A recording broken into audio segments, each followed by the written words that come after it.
이 그림에서 봤듯이 금수저 인생이 우리의 그 출생으로부터 시작을 해서 정해지는 그러한 이 모습인데요.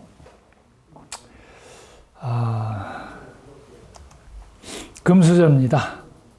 이 금수저의 이 대표되는 인물이 성경에 보면 아담이에요. 아담 알지? 이 아담이 우리 인류의 시작입니다. 근데 이 아담이 예전에 그 에덴 동산에서 그렇게 창조가 되었는데, 이 아담의 시작을 보면 이렇게 되어 있습니다. 하나님이 가라사대 우리의 형상을 따라 우리의 모양대로 우리가 사람을 만들고 그로 바다의 고기와 공중의 새와 육축과 온 땅에 기는 모든 것을 다스리게 하자 하시고, 그래서 하나님께서 자기 형상, 곧 하나님의 형상대로 사람을 창조하시되 남자와 여자를 창조하시고, 하나님이 그들에게 복을 주시며 그들에게 이르시되 생육하고 번성하여 땅에 충만하라. 땅을 정복하라. 바다의 고기와 공중의 새와 땅에 움직이는 모든 생물을 다스리라 하시니라. 이래서 아담의 시작을 보면 금수저입니다. 이 하나님의 형상대로 그렇게 만드시고 모든 것들을 다스리도록 하나님을 대리하는 하나님의 대리자로서 왕권을 주셨어요. 왕권을 주시고 온 세상을 통치하고 지배하고, 그리고 이 하나님의 뜻을 따라서 하나님의 모든 성품을 온 세상 가운데 다 드러낼 수 있도록, 또 이 하나님의 형상을 따라서 사람을 만드셨다는 것은 하나님의 모든 특성과 성품과 하나님의 그 모든 권위를 다 주신 거예요. 인간이 가질 수 있는 그런 이 권위를 다 주셔서 정말 금수저로서 그렇게 시작이 되었습니다. 다시 한번 그 출생과 그 금수저의 환경을 살펴보면, 여호와 하나님이 흙으로 사람을 지으시고 생기를 그 코에 불어넣으시니 사람이 생명이 되었다. 생기, 하나님의 생기, 우리 모든 생물을 만드실 때 이 코로 숨을 쉴 수 있도록 그 생기를 주시고 생명, 살아있는 영이 되도록 하셨는데, 이 생명은 그 생기를 계속해서 공급받지 않으면 살 수가 없는 그런 이 하나님과 사람의 이 종속관계, 주인과 종의 관계로 하나님께서 계속 공급해 주지 않으면 살 수 없는 그런 이 존재가 이 생명입니다. 그래서 그 생명이 되게 하시고, 또 여호와 하나님이 동방의 에덴의 동산을 창설하시고 그 지으신 사람을 거기 두시고, 여호와 하나님이 그 땅에서 보기에 아름답고 먹기에 좋은 나무가 나게 하시니 동산 가운데에는 생명나무와 선악을 알게 하는 나무도 있더라. 이래서 그 왕궁의 궁궐, 에덴 동산은 낙원이죠. 궁궐입니다. 온 세상을 다스릴 수 있도록 그 왕이 온 세상의 이 하나님의 대리자인 그 왕이 그 에덴 동산에서부터 다스림을 시작을 하는 거죠. 궁궐입니다. 모든 것이 거기 다 있었어요. 그러니까 아무것도 부족한 것이 없이 그냥 따먹기만 하면 되는 거죠. 그냥 명령만 내리고 지시만 내리면 모든 것들이 다 공급이 되는 그런 상황. 진짜 금수저 아닙니까? 최고, 부족한 게 아무것도 없어요. 최고의 그런 환경 가운데서 여호와 하나님께서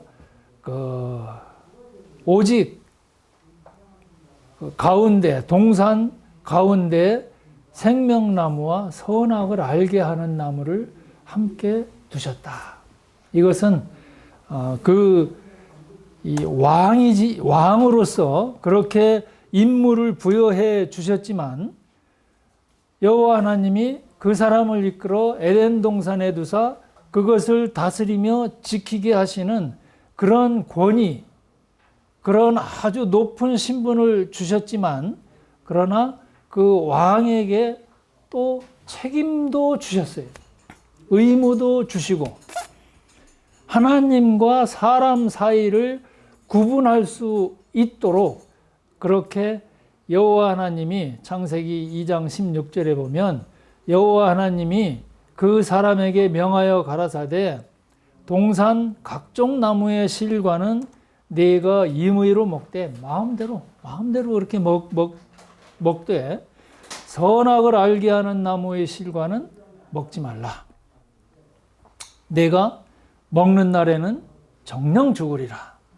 이 선악을 알게 하는 나무, 이것은 하나님만이 행사하실 수 있는 그런 권력으로, 그런 권위로 이 사람에게는 이 나무를, 이 실과를 먹지 못하도록 그렇게 하셨죠. 그리고 그 하나님의 지시를 어겼을 때는 죽을 것이다. 죽는다라는 것은 그 하나님께서 주셨던 그 생기, 그걸 끊어버리겠다는 얘기예요. 그 생기를 끊으면 공급이 중단이 되면 그냥 공급되었던 그 자기 안에 있는 그 생기, 그게 다 소진이 되면 그걸로 이제 끝이 나고 마는 그런 존재죠. 선악을 알게 하는 나무의 실과는 먹지 말아라. 내가 먹는 날에는 정령 죽으리라. 그래서 하나님과 사람 사이를 구분을 하셨습니다. 오직 이거 하나. 다른 뭐 십계명이니 뭐 무슨 규례니 뭐 300몇 가지나 되는 뭐 이런 많은 그런 법, 규정 이런 게 아니었고 오직 하나. 이거 먹지 마. 다른 거는 다 즐겨. 그리고 권위를 가지고 통치자의 그런 행사를 할 수 있어. 근데 이것만은 먹지 마. 이거 먹으면 죽어. 이렇게 말씀하신 거죠. 여호와 하나님이 가라사대 사람의 독처하는 것이 좋지 못하니 내가 그를 위하여 돕는 배필을 지으리라 하시니라. 얼마나 좋아요. 마누라까지 주시겠다는. 부족한 게 아무것도 없도록 그렇게 모든 것들이 다 흡족하고 정말 하나님 보시기에 지극히 좋은 완성된 그런 환경을 주셨습니다. 사람이 그런 환경에서 그 하나님의 지시를 순종하면서 그 위치를 벗어나지 않고 거기 그 안에서 모든 책임을 다하고 그렇게 살았더라면 그 영원한 생명을 가지고 하나님과 더불어서 함께 친밀한 그런 관계 가운데서 살았겠죠. 그런데 참 비극이 왔지 않습니까? 잘 아시다시피 창세기 3장에 들어가면 뱀이 그 여자를 유혹합니다. 이 독처하는 것이 좋지 못하다고 해서 그 하나님께서 주셨던 그 여자가 이 뱀의 유혹을 받습니다. 그래서 뱀이 여자에게 먹어봐. 괜찮아. 너희가 그것을 먹는 날에는 너희 눈이 밝아 하나님과 같이 되어 선악을 알 줄을 하나님이 아심이니라. 여자가 그 나무를 본즉 먹음직도 하고 보암직도 하고 지혜롭게 할 만큼 탐스럽기도 한 나무인지라. 여자가 그 실과를 따먹고 자기와 함께한 남편에게도 주매 그도 먹은지라. 이 사람이 생각하기에는 뭔가 이걸 먹지 말라고 그러실 때에는 뭐 감춰놓는 것이 있지 않나. 이것을 먹으면 하나님께서 어떤 손해보는 것이 하나님의 영역을 침범하는 것이 되지나 않나. 그래서 먹지 못하도록 그렇게 지시한 것이 아닌가. 요거 먹으면 하나님처럼 될 수도 있는 거 아니야? 요렇게 이제 마음에 그 미혹을 받게 된 거죠. 사탄이 이 뱀을 사주해서 이 뱀으로 하여금 그렇게 여자를 유혹하도록 했습니다. 가서 여자한테 이렇게 얘기를 해봐. 너희가 그것을 먹는 날에는 너희 눈이 밝아서 하나님처럼 될 거야. 하나님처럼 선과 악을 알 수 있는 그런 사람들이 될 거야. 그런 능력을 너희가 부여받을 거야. 이렇게 유혹한 거죠. 이 나무를 먹기 전에는, 나무 실과를 먹기 전에는 죄가 뭔지를 몰랐어요. 그 기준이, 선과 악의 기준이 뭔지를 사람들은 몰랐던 거죠. 그런데 그 선과 악을 구분할 줄 아는 기준이 생겨서 하나님께서 선악을 구분하시는 것처럼 그렇게 될 것이다 라고 유혹을 하니까, 아, 이것만 내가 가질 수 있다면, 이 능력만 내가 가질 수 있다면 나도 하나님처럼 될 거야. 이런 마음이 아주 강하게 들기 시작한 거죠. 그래서 그 여자가 나무를 본즉 먹음직도 하고 보암직도 하고 지혜롭게 할 만큼 아주 탐스러운 그런 나무였더라. 먹을까 말까 망설이고 죽을까 안 죽을까 이런 생각 저런 생각 고민하다가 결국은 그 유혹을 이기지 못하고 따먹었습니다. 자기만 따먹으면 괜찮은데 함께한 남편에게도 줬어요. 남편에게도 주고 같이 공조한 거죠. 공범이 돼버린 거예요. 그래야지 편안하잖아요. 죄 지은 사람들이 보면은 꼭 남을 끌어들여요. 자기를 은폐하기를 원하고 자기하고 함께 동료가 되기를 원하는 그런 마음으로 그 남편에게도 주어서 그도 먹었습니다. 이에 그들의 눈이 밝아 자기들의 몸이 벗은 줄을 알고 무화과 나무 잎을 엮어 치마를 하였더라. 눈이 밝아졌어요. 선악을 알게 됐습니다. 어떤 게 선이고 어떤 게 악인가를 알게 됐어요. 본인이 판단 능력이 있게 됐다는 얘기죠. 근데 그 판단 능력은 하나님이 가지고 계시는 그 판단 능력과는 다른 겁니다. 아주 지극히 제한된, 한정된 그 인간의 능력으로밖에는 판단할 수 없는 그런 기준, 자기 기준이에요. 자기 기준. 하나님의 절대적인 기준이 아니라 그냥 자기 기준에 맞춰서 자기 중심적이 돼버린 거예요. 그래서 내 기준에 틀리면 틀린 거야. 그거는 악이야. 이렇게 돼버린 거예요, 사람이. 내 기준, 내 기준에 맞지 않으면 그건 적이에요, 적.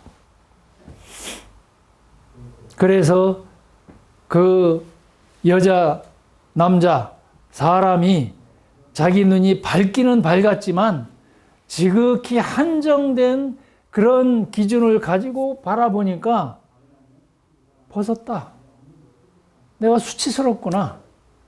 예전에는요, 모든 것들이 다 협력하고 협조해서 하나님의 뜻을 이루도록 그렇게 조화롭게 그런 상태였기 때문에 감추고 숨기고 이렇게 할 이유가 하나도 없었어요. 오히려 다 돌보고 다 협력하면서 자기의 있는 것을 그대로 약한 부분까지도 내보임으로써 서로 세움을 입고 더 높이 되고 더 크게 되고 이런 상태였는데 자기 기준으로 보다 보니까 이게 이제 바뀌어버린 거죠. 그래서 벗은 줄을 알고 이제 방어가 시작이 된 겁니다. 무화과나무 잎을 엮어서 치마를 하였다.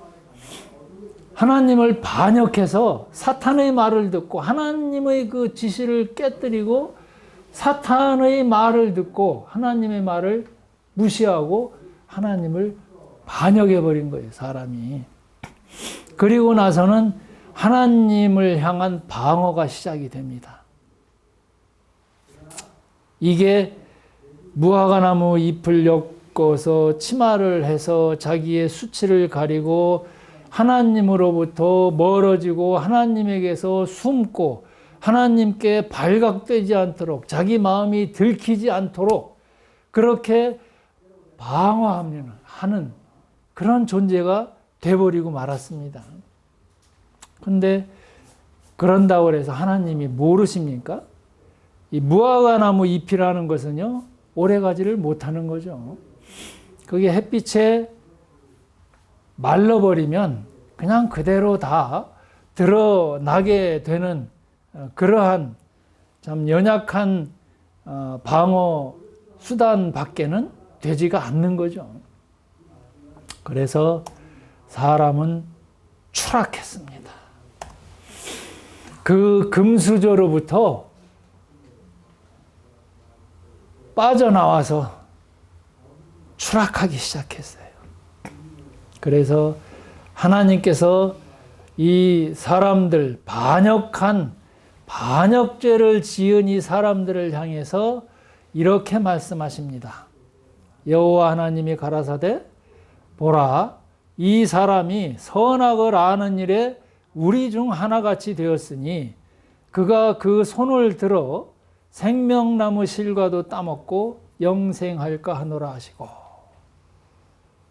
자기 기준으로만 판단할 수 있는 이 사람들이 영원히 살게 된다면 그거만큼 큰 폐단이 어디 있겠습니까? 혼란스럽겠죠. 자기 기준으로밖에는 안 되는데 절대적인 기준이 아니에요. 그냥 상대적인 기준.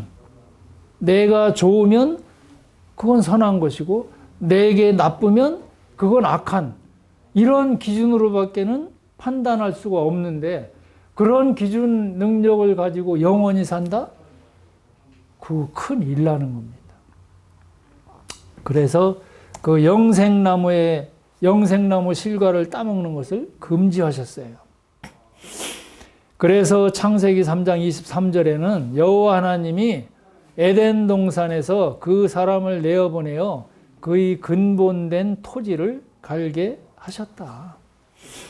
그래서 이같이 하나님이 그 사람을 쫓아내시고 에덴 동산 동편에 그룹들과, 그룹이라고 그러면 천사들이라는 거죠. 천사를 그룹이라고 부릅니다. 그룹들과 두루 도는 화염검을 두어 생명나무의 길을 지키게 하시니라. 화염검, 아주 불이 붙어 있는 그런 검이죠. 천사들이 이 화영검을 가지고 이 생명나무로 근접하지 못하도록, 접근 못하도록 지키고 있습니다. 하나님이 허락하시지 않으면 그 생명나무 열매는 이제 먹을 수가 없는 그런 존재가 됐어요. 예전에는 선악과 실과만 먹지 말라고 그랬는데 이제 생명나무의 실과도 먹을 수가 없게 된 거예요.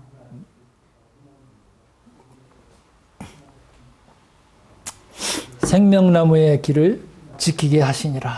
그래서 에덴 동산에서부터 쫓겨나서 이제 이 땅에서 자기 기준을 가지고 살기 시작했습니다.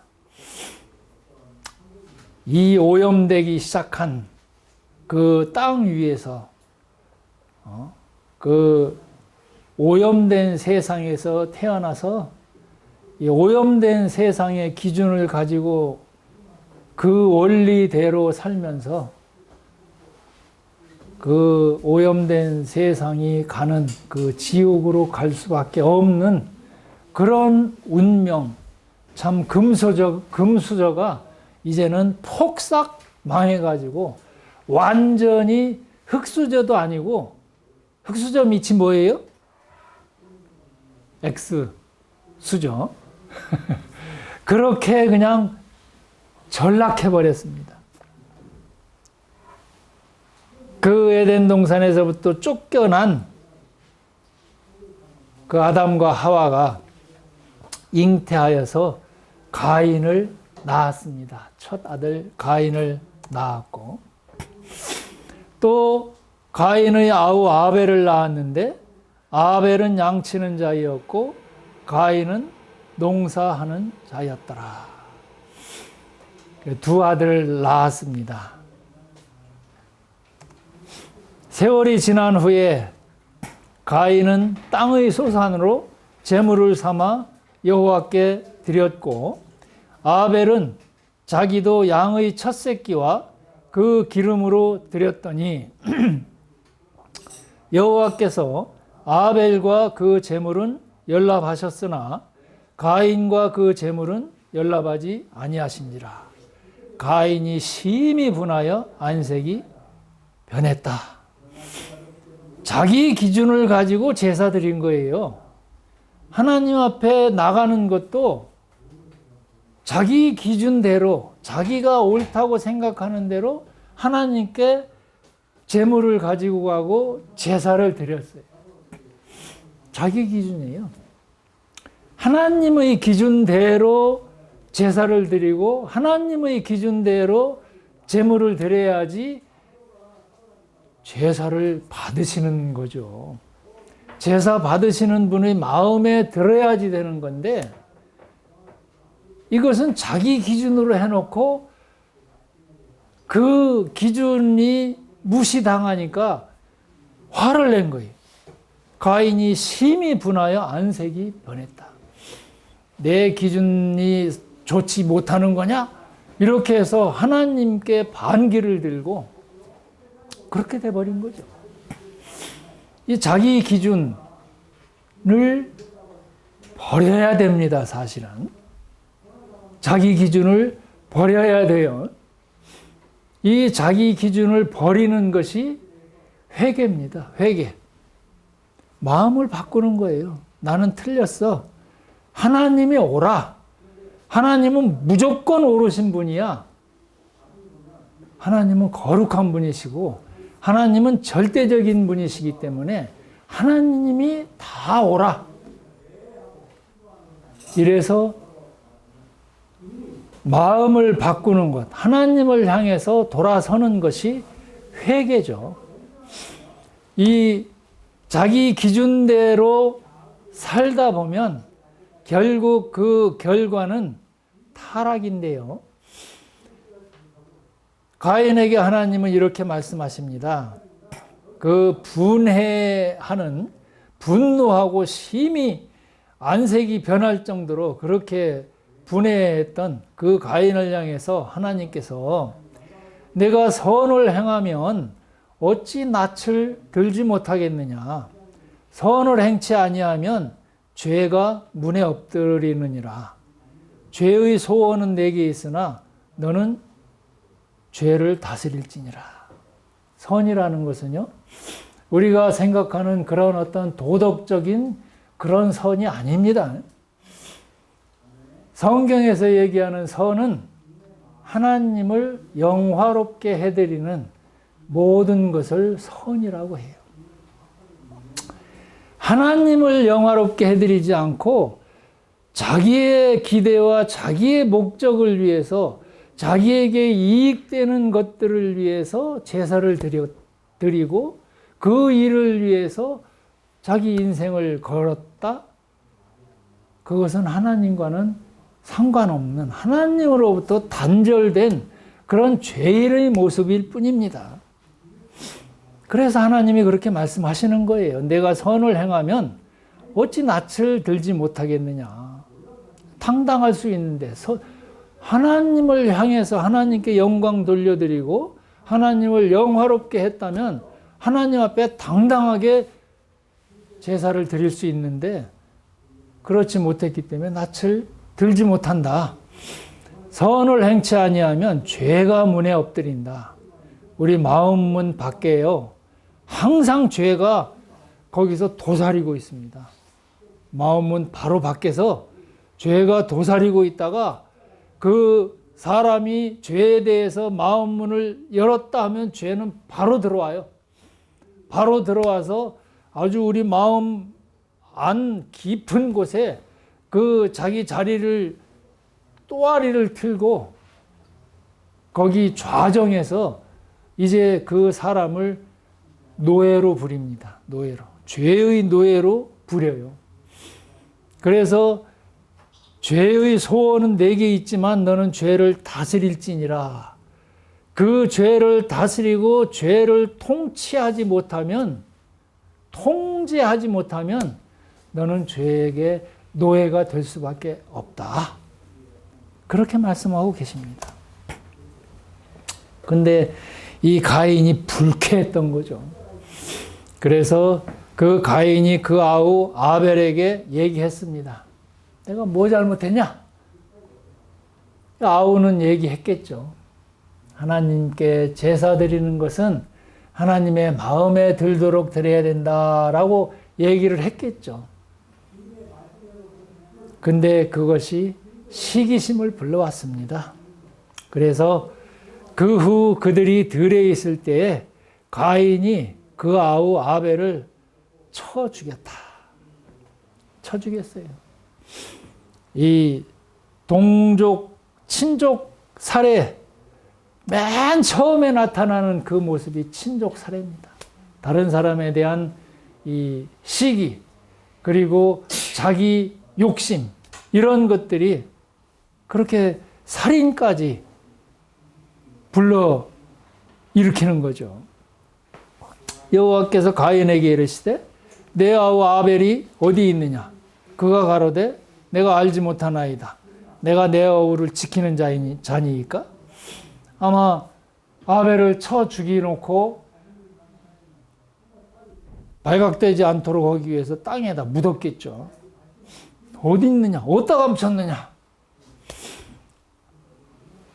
여호와께서 물으시니까 가인이 대답합니다. 모르겠다. 내가 내 아우를 지키는 자냐? 하나님께서 그렇게 사랑하시는 자 같으면 하나님이 지키셨어야지. 그것도 모르고 그냥 방치해놓고 계셨습니까? 내가 내 아우를 지키는 자냐? 이렇게까지 지금 하나님께 반역을 해도요, 이거는 보통 반역이 아닙니다. 아주 타락에 그냥 극에 달한 그런 타락인데, 그 가인이 어떻게 살았고 그 후예들이 어떻게 나타났는지, 그 부패상이 어떤지 성경은 이렇게 기록을 합니다. 가인이 여호와의 앞을 떠나 나가서 에덴 동편 노 땅에 거하였다. 여호와 앞을 떠나 나갔어요.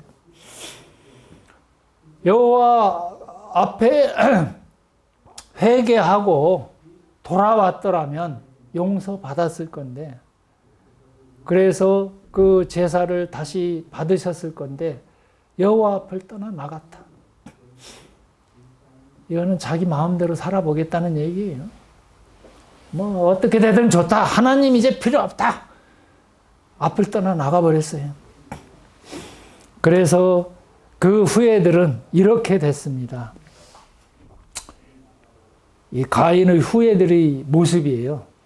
야발을 낳았으니 장막에 거하여 육축 치는 자의 조상이 되었고, 수금과 퉁소를 잡는 모든 자의 조상이 되었고, 각양 날카로운 기계를 만드는 자가 되었고, 나의 창상을 인하여 내가 사람을 죽였고 나의 상함을 인하여 소년을 죽였도다 하는 그런 자손까지도 이렇게 나타납니다. 야발은요, 이 지배하는 자라는 그런 이름이에요. 지배하는 자. 자기의 이 목적을 위해서 남을 지배하는 그런 자가 가인의 후손들이었습니다. 또 수금과 퉁소를 잡고 쾌락을 위해서 이런 것들을 만드는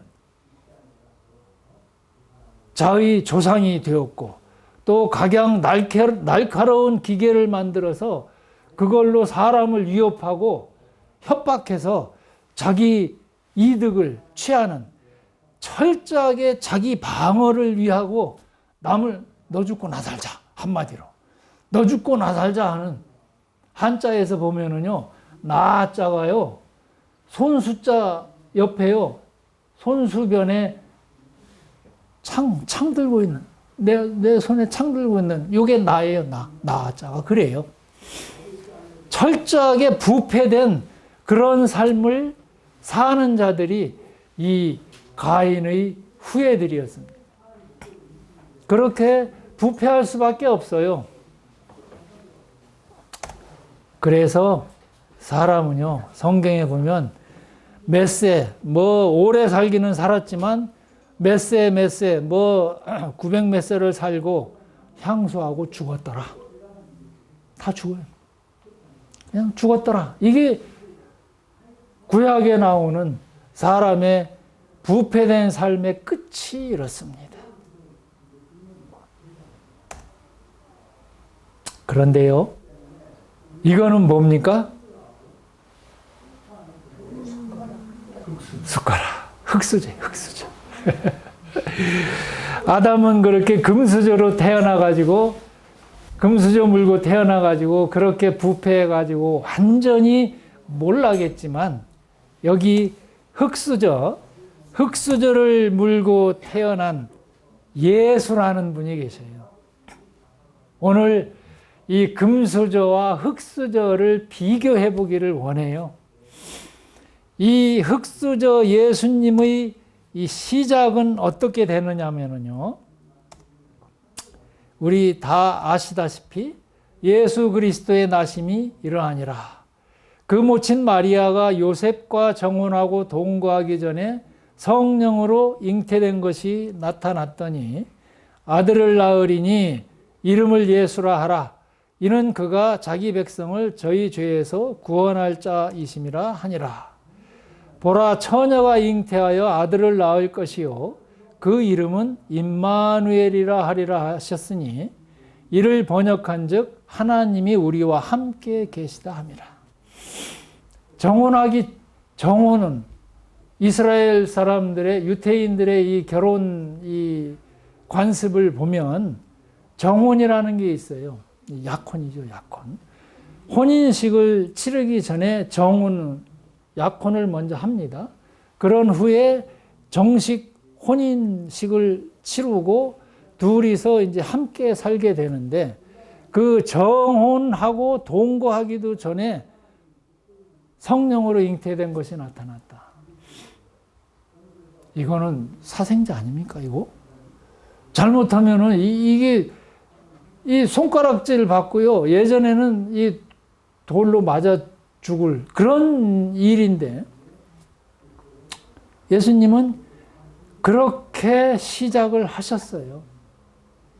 그러나 그 동정녀에서부터 잉태된 그분은 이 부패된 삶에서부터 나오신 분이 아니라, 부패된 인간의 씨에서부터 나오신 분이 아니라 하나님의 성령으로부터 사람의 몸을 입고 그렇게 나오신 분이, 아들을 낳으리니 이름을 예수라 하라.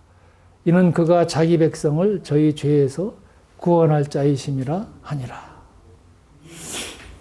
임마누엘, 사람과 함께 하시기 위해서 사람의 모양으로 창조자가 스스로 그렇게 이 땅에 오시고, 오시는 그 방법이 이렇게 초라한 모습으로 흙수저 물고 그렇게 오셨어요. 그분의 출생을 살펴보면요, 이때 가이사 아구스도가 영을 내려 천하로 다 호적하라 하였으니, 가이사, 로마의 그 시저죠. 시저 아우구스투스죠. 로마의 첫 번째 황제입니다. 이 황제가 영을 내려서 천하로 다 호적하라 하였으니, 호적은 세금 걷기 위한 그런 호적입니다. 요셉도 다윗의 집 족속인 고로 갈릴리 나사렛 동네에서 유대를 향하여 베들레헴이라 하는 다윗의 동네로 그 정혼한 마리아와 함께 호적하러 올라가니, 마리아가 이미 잉태되었더라. 아직 혼인 예식을 치르고 나서 올라가도 될 것 같은데, 그냥 혼인 전에 올라갔어요. 하나님께서 이렇게 인도하신 거죠. 그래서 그 호적을 했을 겁니다. 사람으로 그 호적을 했을 거예요.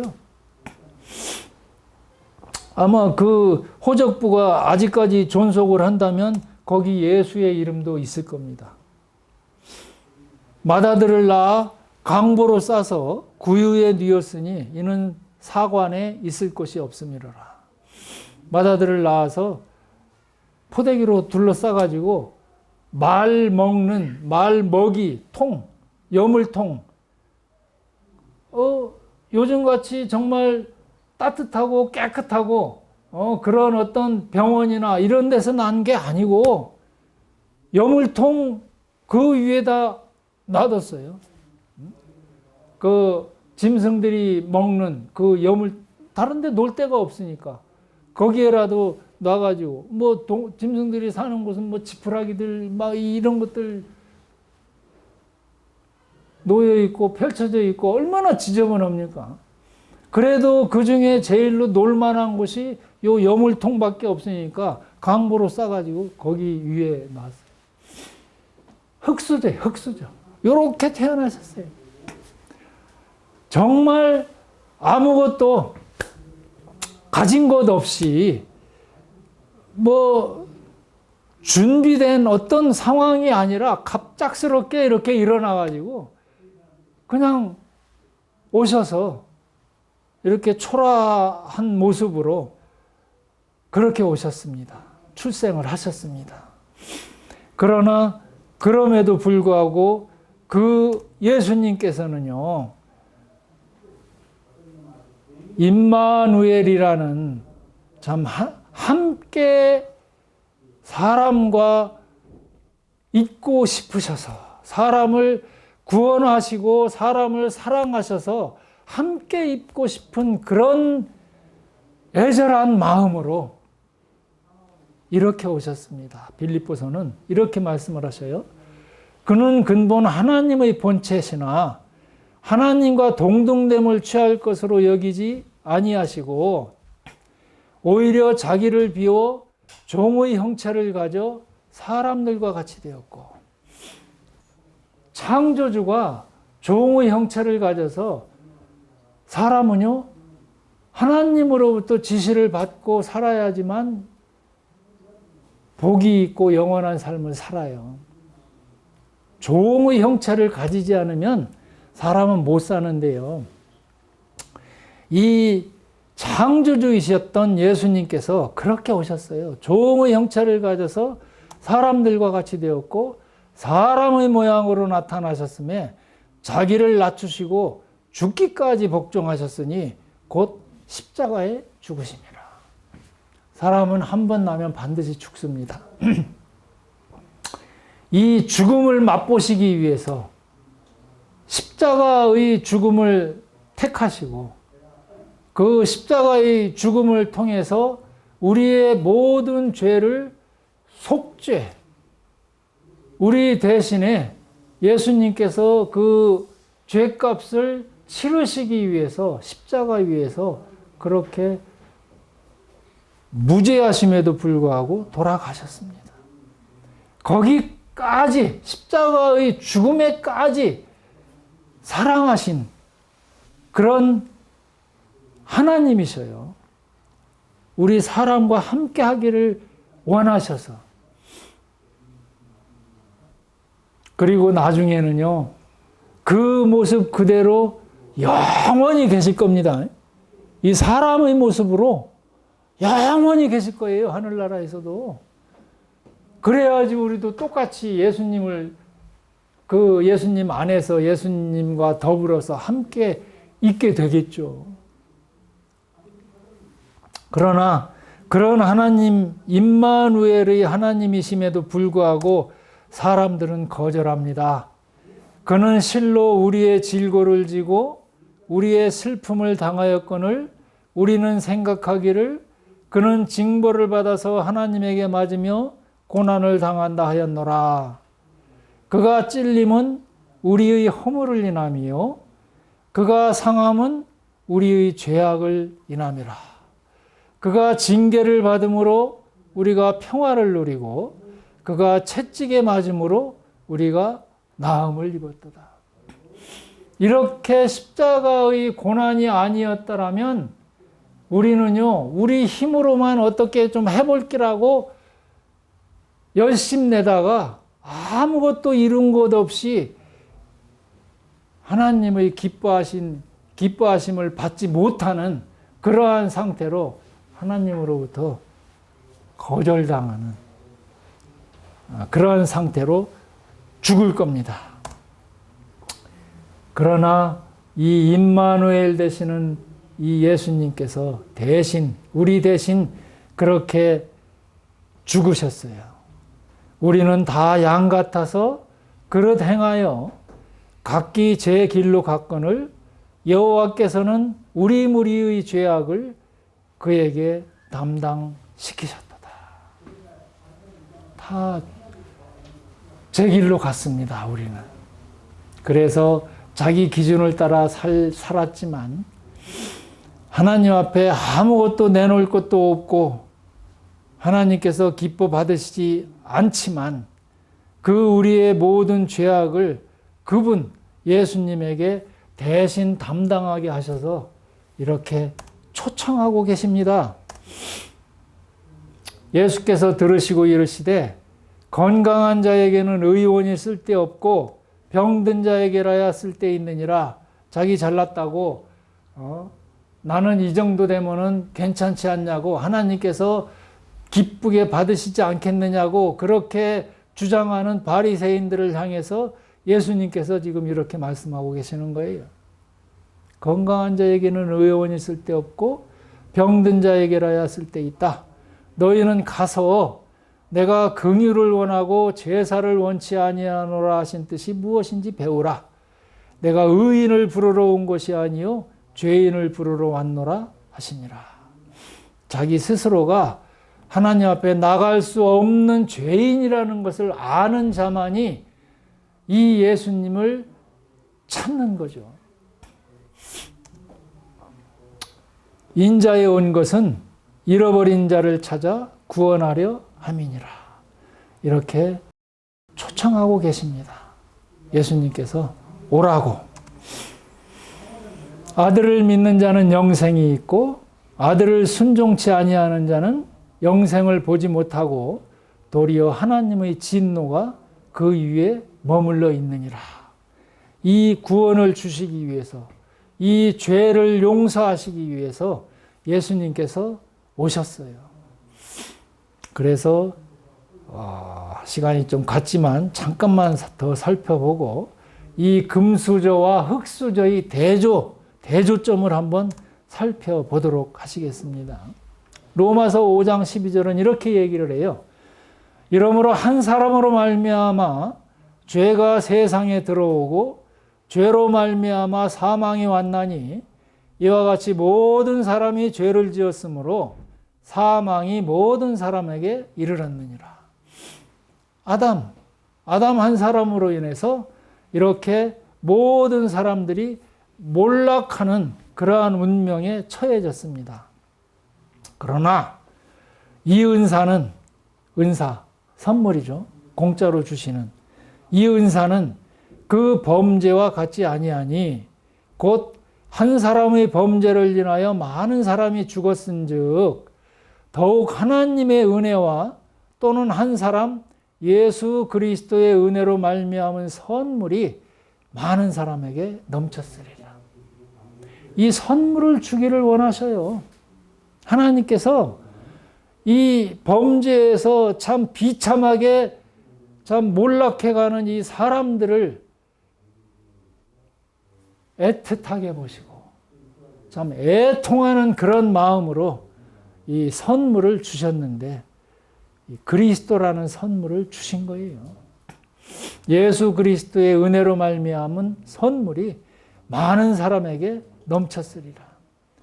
한 사람의 범죄를 인하여 사망이 그 한 사람으로 말미암아 왕노릇하였은즉 더욱 은혜와 의의 선물을 넘치게 받는 자들이 한 분 예수 그리스도로 말미암아 생명 안에서 왕노릇하리로다. 받으실 수 있습니까? 받으실 수 있어요? 생명 안에서 이제는 왕노릇할 수 있다. 하나님께서 그토록 사랑해 주셨다. 이 일은요, 사실은 죽느냐 사느냐 하는 엄청난 그런 일입니다. 계속해서 로마서 5장 18절은 이렇게 얘기를 해요.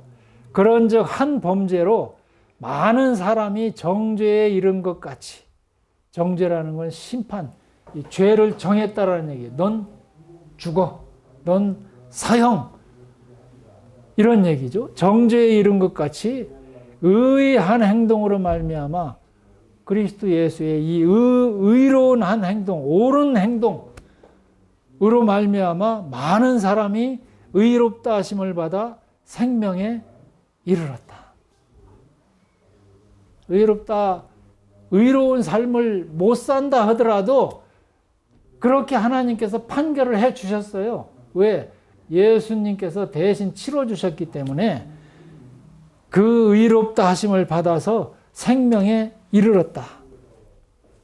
한 사람의 순종치 아니함으로 많은 사람이 죄인 된 것 같이 한 사람의 순종하심으로 많은 사람이 의인이 되리라.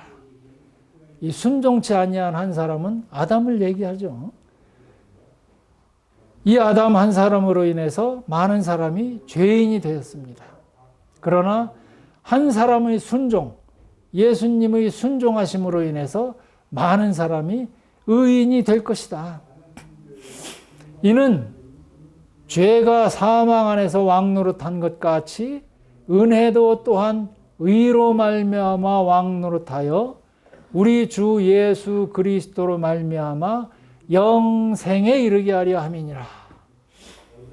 예수님을 통해서만, 예수님과 함께 동행해서만 그 그룹들과 화염검이 두루 도는 그 길을 통과해서 영원한 생명나무의 그 실과를 따먹을 수 있는 그 권세를 주셨습니다.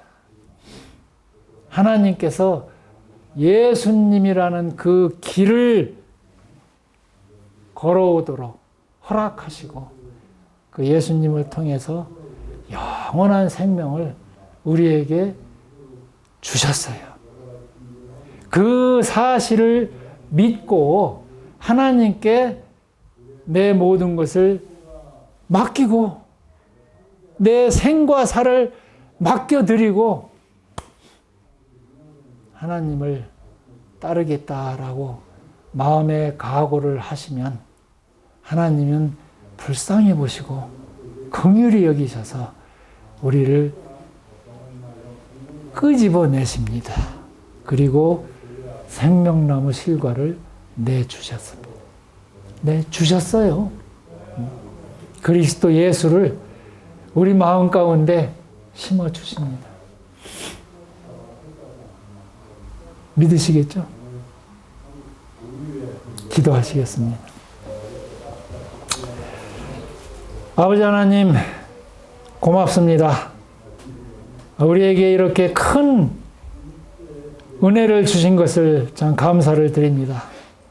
참 얼마나 아버지 하나님으로서는 큰 낭비를 하신 것인지, 참 그렇게 하실 이유가 하나도 없음에도 불구하고 자기의 모든 것을 다 주셔서 참 우리를 살리신 것을 감사를 드립니다.